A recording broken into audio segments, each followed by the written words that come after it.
Welcome back to ASH News TV. I'm Allison Croft. Each year at the annual meeting, ASH and the FDA host a joint symposium on newly approved drugs. And I'm Ed Highland. Monday morning, a panel of speakers addressed the treatment landscape in the era of novel therapies.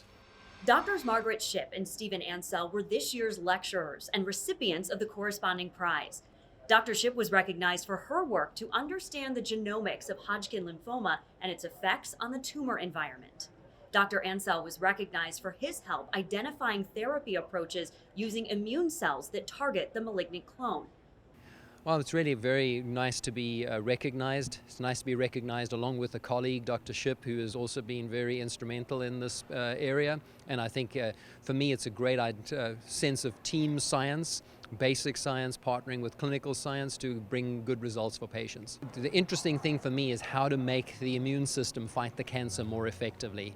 And we found that this protein receptor that's on immune cells called PD-1 causes the immune system to be switched off.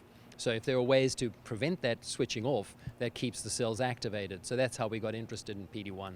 Well, next is to see how we can then utilize this part of the optimizing the immune system with other ways to optimize the immune system and put it together to get an even better result for patients. Because quite frankly, until everybody's cured, we're not done yet.